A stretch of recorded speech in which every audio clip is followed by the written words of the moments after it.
Hello everyone. मैं Rahul sir positive talk show में आपका स्वागत करता हूं। हमारे जियो इंस्टीट्यूट के पॉजिटिव टॉक शो के आज इंटरव्यू सेशन में मैं अर्चना का स्वागत करता हूं। और आज जो है हम लोग बहुत ही एक अच्छा इंटरव्यू करने वाले हैं। ये अर्चना हमारे इंस्टीट्यूट की बहुत ही अच्छी सीनियर है। तो मैं चाहूँगा कि अर्चना जो है आज अपना पूरा एक्सपीरियंस शेयर करे और हमारे जो स्टूडेंट्स हैं उनको मोटिवेट करने का प्रयास करें।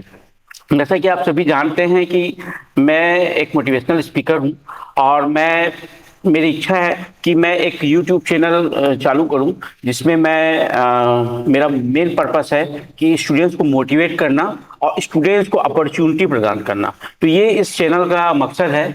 आज से हम हर वीक जो है एक सीनियर बुलाएंगे और हर वीक जो है आपको हमारे ऐसे स्टूडेंट्स जो बहुत ही एक्टिव हैं, बहुत अच्छा इन्होंने सीखा है, इनके अंदर बहुत ज़्यादा टैलेंट है, ऐसे टैलेंट से मिलाना जो है इस चैनल का उद्देश्य है। तो आप सभी से अनुरोध है कि जितने भी स्टूडेंट्स आज का इंटरव्यू देखेंगे उस इंटरव्यू को शेयर करेंगे, ताकि जो है और बहुत सारे स्टूडेंट जो हैं जिनको कॉन्फिडेंट नहीं रहते, जिनको बोलने की इंग्लिश स्पीकिंग की स्किल की कमी है, या जिनका कॉन्फिडेंस डेवलप नहीं होता, जिनका फियर हेजिटेशन ये जो है बहुत ज़्यादा रहता है, ऐसे लोगों के लिए ये जो है चैनल को बनाया जा रहा है। तो शुरुआत करते हैं। सबसे पहले मैं अर्चना से चाहूँगा कि वो अर्चना जो है अपना पूरा इंट्रोडक्शन दे और अपनी पूरी लाइफ के बारे में बताए कि वो उसका एजुकेशन कहाँ से मतलब स्टार्ट किया, उन्होंने पहली क्लास कहाँ पढ़ा, पूरा एजुकेशन प्राइमरी से लेके वो अपने बारे में अपना पूरा परिचय दे। क्योंकि हमारे जो स्टूडेंट्स होते हैं ना वो एकदम नए होते हैं, आपको बिल्कुल जानते नहीं है। तो आप अपना पूरा परिचय डिटेल में दीजिए शुरू से लेके आखिरी तक, ताकि समझ सके आपको लोग जो नए नए जुड़ रहे हैं। चलिए अर्चना, आप बताइए अपने बारे में। जी sir, first of all thank you so much sir कि आपने मुझे इस काबिल समझा कि मैं आपके जियो इंस्टीट्यूट के टॉक पॉजिटिव टॉक में अपना बात रख सकूं। तो first of all thank you so much sir. My name is Archana, I am from नडियारा।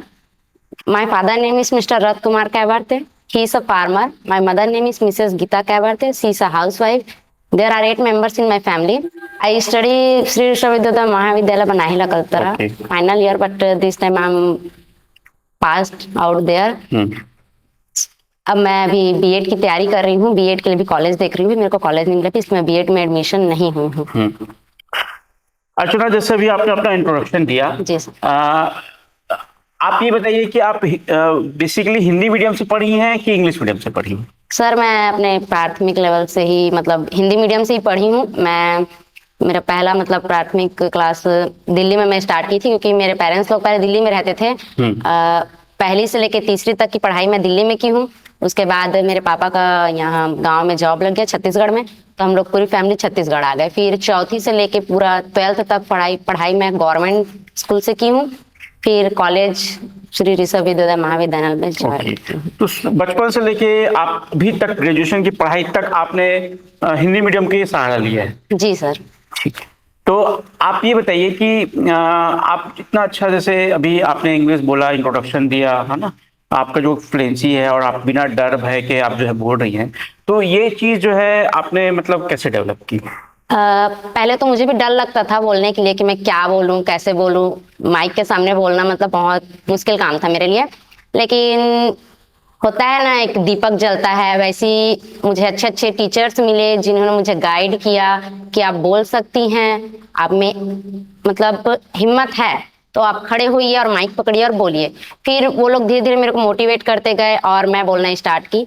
इससे पहले मेरे को ऐसा अपॉर्चुनिटी नहीं मिला है कि मैं कहीं पर अपना इंटरव्यू दूं, लेकिन आपने मुझे इस काबिल समझा सर कि मैं अपना इंटरव्यू यहाँ पर दे सकती हूँ, क्योंकि आपने मुझे 2 साल टीच किया है हमारे कॉलेज में।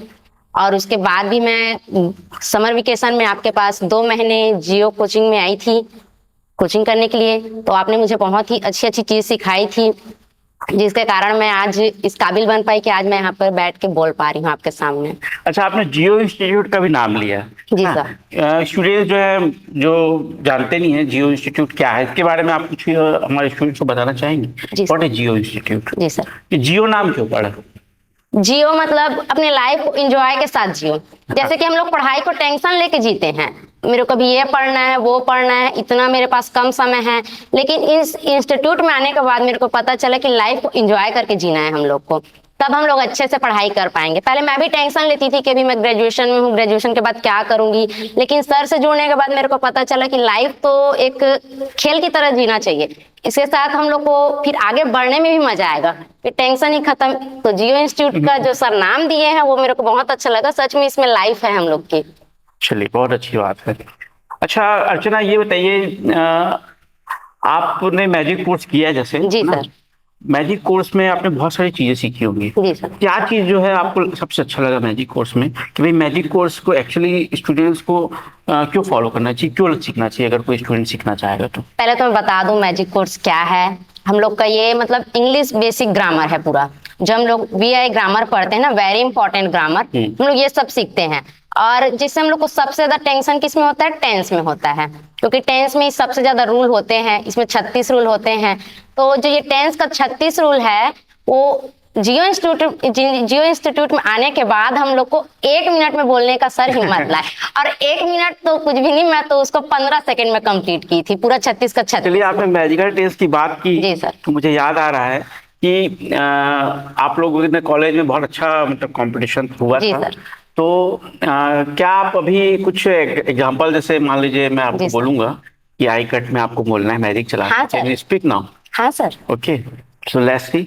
I give you one subject, I, verb, and verb is cut. I cut. Can ji you sir. speak? Yes sir. चलिए, I cut, I don't cut, do I cut, I am cutting, am I cutting, am I cutting, I have cut, I haven't cut, have I cut, I have been cutting, I haven't been cutting, I have been cutting, I cut, I don't cut, did I cut, I was cutting, wasn't cutting, was I cutting, I had cut, I hadn't cut, had I cut, I had been cutting, had been cutting, had I been cutting, I will cut, I won't cut, will I cut, I will be cutting, I won't be cutting, will I be cutting, I will have cut, won't have cut, will I have cut, will I have been cutting, I won't have been cutting, will I have been cutting। Absolutely brilliant. तो अभी भी आपको याद है, मतलब आप जी sir, मेरे को पूरा 36 रूल याद है। और अभी भी जैसे मैं कोई एग्जाम की तैयारी करती हूँ या फिर जहां पर भी टेंस आता है, मतलब सोचती नहीं हूँ कि इसका रूल क्या है, मैं ये सीधा मैजिक चलाती हूँ, आई कट बोल के, और फिर पूरा रूल याद आ जाता है 36 का 36। बहुत अच्छा लगता है आप जैसे स्टूडेंट से मिलके कि आप हिंदी मीडियम से है ना, और एक सिंपल सा कोर्स किया, उसके बाद फिर आप जो है आज इंग्लिश का प्रॉब्लम, कम से कम आप सर उठा के खड़े तो हो सकते हो कि हाँ हमको इंग्लिश कहीं बात होगी तो आप झुकोगे नहीं वहाँ पे। और यही एक्चुअली इस इंस्टीट्यूट का पर्पस है कि भाई हम जो है बोलना सीखें, और कहीं पर भी हमको कहीं पे कुछ बोलना है तो हम बेझिझक मतलब बोलना सीख जाएं।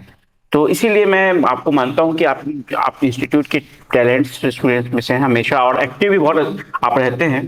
बहुत अच्छा मतलब लगता है मेरे को आप जैसे स्टूडेंट्स से मिलके।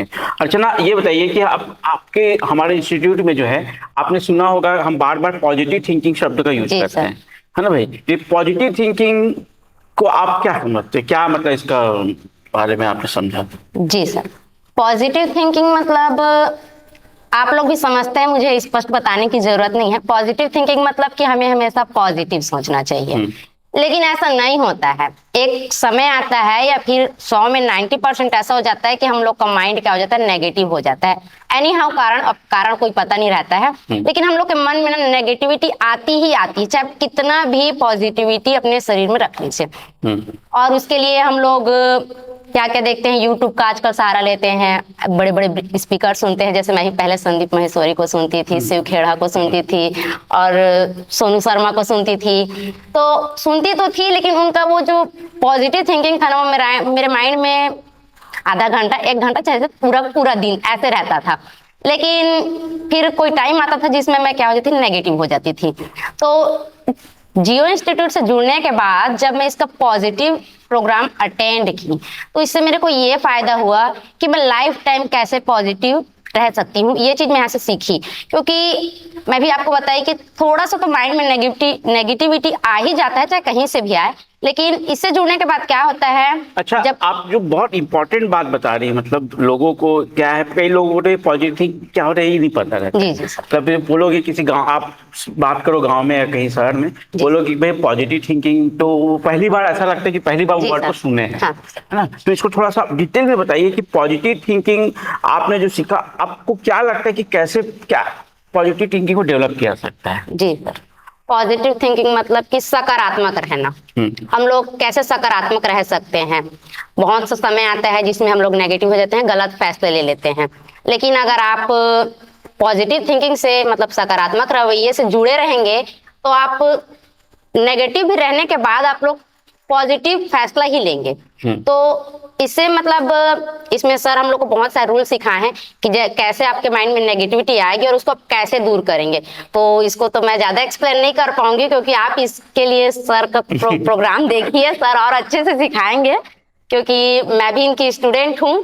तो मैं अपने जीवन में लागू करती हूँ। जैसे मेरे माइंड में थोड़ा सा भी नेगेटिविटी आ जाता है ना, मेरे को गुस्सा जैसे बहुत आता है, ये मेरी नेगेटिविटी है क्योंकि मैं बहुत जल्दी गुस्सा होती हूँ और गुस्से में कुछ भी कर लेती हूँ। तो सर जब मेरे को सिखाया ना कि उसको पॉजिटिव में बदलो, तो मैं आज पॉजिटिव में बदलने के लिए क्या करती हूँ, बुक पढ़ लेती हूँ या फिर जैसे ज्यादा गुस्सा आता है तो कॉपी राइटिंग करती हूँ, बैठ के लिखती रहती हूँ मैंने एक बात कही थी कि जैसे बहुत जो गुस्से वाले लोग हैं तो गुस्सा तो भाई स्वाभाविक है, सबको आएगा, मतलब गुस्से को अपन खत्म तो नहीं कर सकते। जी सर। तो आप जितने लोगों को गुस्सा आता है, याद रखिएगा, अगर आपको गुस्सा आ रहा है तो मैंने लोगों को ये सिखाया था कि जब गुस्सा आता है ना तो आप उस गुस्से के समय आप क्या करिए कि आप सबसे कोई दूसरा पॉजिटिव काम करिए, उस गुस्से को उस पॉजिटिव काम में निकालिए। जी सर। क्योंकि गुस्से का एडवांटेज ये भी है कि उस समय हम लोग बहुत कॉन्सेंट्रेट रहते हैं, एनर्जी भी रहती है। तो आप क्या कर सकते हैं कि उस गुस्से को, जैसे आपको पढ़ना है उस समय, तो आप पढ़ने में लगाइए। और अगर टीवी को फोड़ोगे तो पूरा घर भी टूट जाता है अगर नेगेटिव डिस्ट्रक्शन करोगे तो ये चीज जो है अर्चना बोल रही है और बहुत अच्छी बात है कि इसको अभी भी सब बातें याद है, अर्चना फॉलो भी कर रही है। मतलब सबसे बड़ी बात तो फॉलो करना होता है। तो मैं यही कहूंगा अर्चना, दिल से सबको यही कहूंगा, आप जितने भी स्टूडेंट्स हैं कि आप पॉजिटिविटी बढ़ाते रहिए। पॉजिटिविटी बहुत बहुत ही इंपॉर्टेंट पार्ट है लाइफ का, एक पर्सनैलिटी डेवलपमेंट है ओवरऑल आपकी पॉजिटिव थिंकिंग। चलिए बताइए कि आप टाइम मैनेजमेंट कैसे करते हैं, क्योंकि सबसे बड़ी समस्या तो यही आती है कि भाई सबकी यही प्रॉब्लम होती है कि मेरे पास बहुत काम है, मैं ओवरलोड हूँ, कोई भी इंपॉर्टेंट काम आता है तो वो लोग यही एक्सक्यूज देते हैं। तो प्रॉब्लम ये तो जरूर है कि भाई सच बात है कि ओवरलोड सब रहते हैं, लेकिन मैनेज कैसे करना चाहिए, क्या आप कुछ बता सकते हैं इसके बारे में? जी सर, टाइम मैनेजमेंट के बारे में अगर बोलूं तो हमें तो अपना पहले समय तो बचाना ही चाहिए क्योंकि आपको पता है आगे जनरेशन में स्टडी इतनी हार्ड होने वाली है कि हम लोग को बहुत ज़्यादा मेहनत करना पड़ेगा। तो हम लोग अभी से अपना टाइम बचाते चलेंगे ना, तब तो हम लोग आगे की स्टडी कर पाएंगे। तो टाइम मैनेजमेंट का कोर्स मैं सर के साथ की हूँ। सर हम लोग को हर एक चीज़ का क्लास दिए हैं, तो जिसमें एक टॉपिक है टाइम मैनेजमेंट। तो हम लोग टाइम मैनेजमेंट अच्छे से तब कर पाएंगे जब हम लोग लिव इन प्रेजेंट मोमेंट में जिएंगे। हम लोग हमेशा या तो अपने फ्यूचर के बारे में सोचते रहते हैं या अपने भूतकाल के पीछे पड़े रहते हैं कि मेरे से पास्ट में ऐसी ऐसी गलतियां हो गई, ये हो गया, वो हो गया। मतलब पास्ट का सोच के हम लोग अपना भी प्रेजेंट खराब कर रहे हैं और फ्यूचर का भी सोच के हम लोग अभी अपना प्रेजेंट खराब कर रहे हैं। तो सबसे पहले तो हमें present live in present moment में जीना चाहिए, अपने तरफ से 100% जीना चाहिए। और क्योंकि ये लाइफ या फिर ये टाइम हम लोग के पास दोबारा नहीं आएगा, ये टाइम तो निकलेगा ही निकलेगा, लेकिन फिर भी हम लोग जो पीछे कुछ गलतियां हो जाए रहती हैं उसको सोचते रहते हैं, फ्यूचर के बारे में कुछ कुछ मनगढ़ंत कहानियां बनाते रहते हैं। तो ये नहीं करना चाहिए। और सेकेंड हम लोग सीखे थे इसी में टाइम मैनेजमेंट में मल्टीटास्किंग करना चाहिए। जो भी आप काम करें मल्टीटास्किंग, मतलब अगर हो सके पॉसिबल एक साथ 2 कार्य कीजिए। जैसे कि मैं करती हूँ, जैसे मैं जब कॉपी लिखती रहती हूँ ना तो मेरे को गाना सुनना बहुत अच्छा लगता है, तो मैं गाना भी सुनती हूँ। अब गाना सुनने के लिए मैं अपना अलग टाइम नहीं निकालती, वो दोनों साथ में हो जाता है। जैसे कि खाना खाती रहूंगी और मेरे को न्यूज भी देखने का आदत है, क्योंकि अभी आप लोग को पता होगा भी हमारे देश में युद्ध होने वाला है, तो उसके बारे में मेरे को अच्छा लगता है जानना कि कहाँ कहाँ क्या हो रहा है, कैसे हो रहा है, कौन किससे लड़ाई कर रहा है। तो क्या करती हूँ, खाना खाते खाते उसको भी देखती रहती हूँ। इससे क्या है, मेरा टाइम बच जाता है, मैं एक्स्ट्रा टाइम नहीं देती मैं। वरना क्या होगा, खाना खाने के लिए अपना अलग टाइम दूंगी, न्यूज देखने के लिए अलग से टाइम दूंगी, पढ़ने के लिए अलग से टाइम दूंगी, लिखने के लिए अलग से और गाना सुनने के लिए अलग से। तो क्या है, मैं अपना टाइम ऐसे मैनेज करती हूँ, जो पॉसिबल होता है एक साथ 2 काम करती हूँ मैं। Very good. अच्छा ना, एक लास्ट में अब ये चाहूंगा लास्ट में कि आप जाते जाते जो है आप, क्योंकि आपके बहुत बहुत सारे हमारे जो ओल्ड स्टूडेंट्स हैं और ये वीडियो जो है भी शेयर होगा, तो क्या आप उनके लिए कोई ऐसा अपना टैलेंट उनको दिखाना चाहेंगे, कोई आपके अंदर कोई कविता, कोई कहानी, कोई बात, कोई कोटेशन, कोई लाइफ कोटेशन, कोई थॉट, कुछ भी अगर आपके मन में आ रहा है जो उनको एक मैसेज की तरह जो है आप बताना चाहेंगे, तो आप जो शेयर करिए। जी सर, जैसे कि सर बोले कि मेरे को जो अच्छा लगता है, वैसे तो मैं गाना वाना नहीं गाती, क्योंकि मेरे को लगता है मेरा आवाज ठीक नहीं है, मेरा गला ठीक नहीं रहता, तो मैं गाना वाना कुछ नहीं गाती। तो मेरे को कोटेशन अच्छा लगता है, क्योंकि इससे क्या होता है, हम लोग को प्रेरणा मिलती है। तो एक मेरा फेवरेट कोटेशन है जो मैं हमेशा बोलती हूँ, जैसे मेरे को बोलने का मौका मिलता है तो, I hear and I forget, मैं सुनती हूँ और भूल जाती हूँ। आई सी एंड आई रिमेम्बर, मैं देखती हूँ और याद रखती हूँ। I do and I understand, मैं करती हूँ और समझ जाती हूँ। चलिए, बहुत अच्छा quotation. And I am thankful to you कि आपने जो है आज हमारे इंटरव्यू सेशन में पार्टिसिपेट किया, और आपकी ये बातें हैं बहुत सारे स्टूडेंट्स को मोटिवेट करेंगे। और आप जुड़े रहिए हमसे, जी। पॉजिटिविटी बढ़ाते रहिए, है ना, कोचिंग्स में आते जाते रहिए, और अपना इसी तरीके से जो है अपने पॉजिटिविटी को स्प्रेड करते जी रहिए। सर। Thank you.